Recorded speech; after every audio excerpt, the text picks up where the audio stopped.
Hello and welcome to this episode of Speak PR. My name is Jim James, and this is a podcast for all those business leaders who have a lot of value locked up in their businesses and they're just looking for ways to communicate that, but to use public relations because it's very effective and frankly, quite often it can be free. On this episode, I'm going to talk about the problem of higher education and about the need to retain the proposition for universities and organizations that are dedicated to providing information which they can't deliver now due to social distancing. The solution can be engagement and retention through social media platforms, and dedicated ones at that. So we're going to look at the desire of organizations to retain a proposition of access to high quality learning or experiences and to high quality of information, but also to creating networks, in the case of higher education, to alumnus. And I'm looking at that today because I do some work with a number of universities in China, including, for example, Queen's University, Belfast, and I've worked for York and Kent. And at the moment, universities in the UK, especially and all over the world, are really suffering because they can't all have all their students back. Social distancing is going to be impacting universities, but also all manner of organizations that relied on people being together to create value. And the solution can be in some of these platforms that are built and dedicated that help to take people away from the Facebook and LinkedIn and the sort of generic social media platforms. So the key to long-term engagement, for example, with students or with staff for that matter, is to connect with them on their first week in the campus or in the factory or in the company.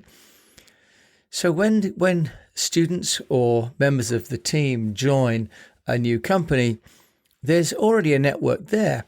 It's already the other people, for example, that have been hired, or the other students that are there, or the faculty. But often the job then of the company owner or the administrator at the university is to connect those people and to provide a platform and an ability for the people across the organization to tap into that platform and to gain value from it by taking part. So social media in the form of, for example, Facebook company pages, it can be a good place to sort of have existing customers or existing students to build a community. But the platform itself is too generic, but also for many people, there are issues of the distraction and of the lack of confidentiality, and perhaps above all, the complete inability to brand it. As we all know, any business that we build on Facebook or LinkedIn or Instagram or Google, we are simply tenants. We're only renting the space. We don't own it. So it's much more prudent to build out a community on one of these platforms, these software platforms that I'm going to talk about today, where the conversations and the experiences and the content all reside within the control of the brand owner. Now, if we take a look at universities for one example, because universities in the UK and America, in fact, all over the world, Singapore, Australia, universities are, frankly, quite big business. And they're big business not only, for now, but into the future, because they underwrite the well-being of societies. As we know, many views about Silicon Valley are that it's the center of innovation, not so much for the companies, but due to the universities that create all these great learning opportunities and connections for people. So what we found, of course, now is that as people are writing about and talking about on the radio, university fees are coming under pressure because, as we found in many countries, for example, in America, where some universities then are being mandated to not hold classes in person, if all the training is going online, then one of the essential elements of the value proposition for the university is gone. Now, for example, my niece has just won a place to Cambridge University in the UK. We're very proud of that, obviously. She's worked very, very hard. And she's looking forward to going up to Cambridge and still is. But now they may be taking all of their courses online and not meeting their tutors, and not sitting in their learning tutor groups with the people, their cohort, who they're going to learn from, but who are also going to become, by and large, their partners in life. The next 3 to 4 years of studying together will form bonds that those of us who have been to university, we keep in touch with those bonds because those become our social networks, but also quite often our professional networks. So universities now have a challenge, as indeed do, for example, all those secondary education and language institutions, for example. The question will be how to continue to add value when the infrastructure that was the value as much as the content is no longer available. The answer could be a couple of platforms that I've been looking at as a prelude to a conversation I'm going to be having with a former client who is hopefully going to come back and talk to us about helping them market their university. One solution I found is called HiveBrite. Now, HiveBrite, that's HiveBrite, has an alumni management portal. And their proposition is that they can release the potential of the community. It was founded in Paris and in 2015 and has also a New York office now and is funded. And it has a number of features which I thought really make a lot of sense, because what people are looking to do with an alumnus, of course, is to create a distinct entity. We don't want really just to be a general group on, for example, Facebook. If you think about how proud universities are and how proud people like my niece will be when they've finished university at Cambridge, some degree of exclusivity is part of the value of the network and the alumnus. So if we look at, for example, the HiveBrite, it has a number of features. One is the ability to build a full database, to reach out to all the students and to get them connected at the outset and make them all part of the database. Now, whilst people are at university, they're able then to connect with people that have been to the university before and find alumnus not only for the college, but also by course and by location. They're creating connectivity to existing staff and existing students, but also to those students that are looking for work and those alumnus that have got jobs to offer. So they have a jobs board as well. They have a business and projects area so that people that are looking at starting businesses can find fellow entrepreneurs and collaborators, or people looking to start projects can find other people with common interests no matter where they are around the world. It has a full content management system and an RSS feed for third-party content. Also, this stands for really simple syndication. Now, what it also does is, I think, quite interesting. It's allowing the direct marketing from the administrator to members, but it's also allowing alumnus to create their own alumnus groups, which could be by geography or by course, for example. So really they're creating an extension of what would happen in the offline world, but all within the community that is governed and hosted by the university. So instead of this slightly random finding people on Facebook or LinkedIn or Twitter, everybody that has been through the college can be part of the system and remain part of the system throughout their student life. It's offering ticketing so that people can arrange events and take payments. It's allowing people to send invitations, to use the mobile app, for example, and also to have social network integration to promote those events through the broader channels like Facebook and LinkedIn. So the idea of communication as a higher education establishment. The reason I'm interested in this is because public relations for a university has to try and identify how a university can be special.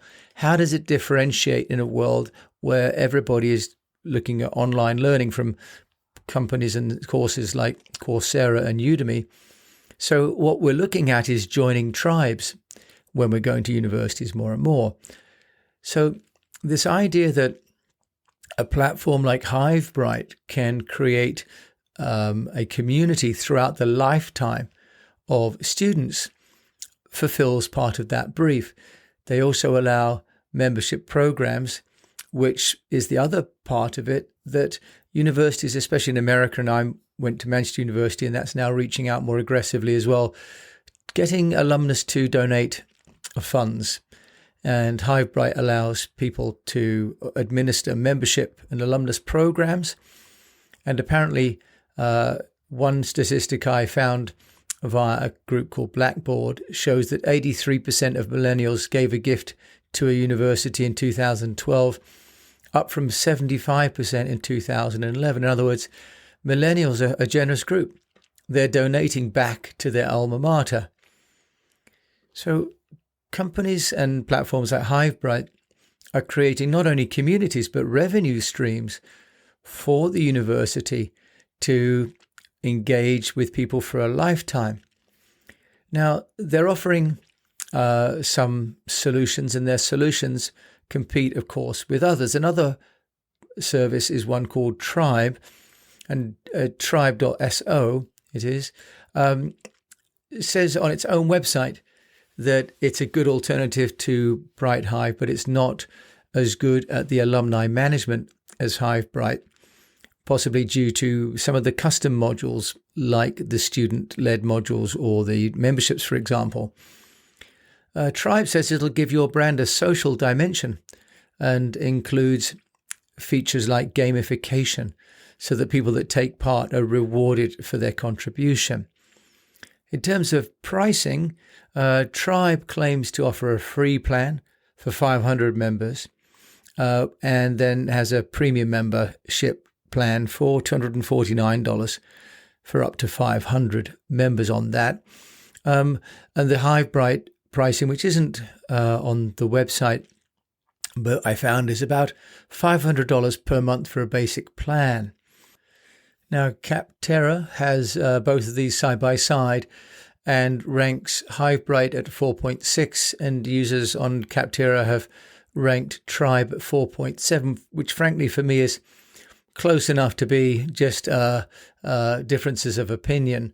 There are other tools that can be used with different levels of sophistication and integration. If you're looking at creating a product or a community, there are others like Mighty Networks, which I've used. There's another one called Honeycomb. And these then are offering, again, free basic platforms. Or, for example, Honeycomb has a launch fee and then a price of about $300 per month, depending on the number of users.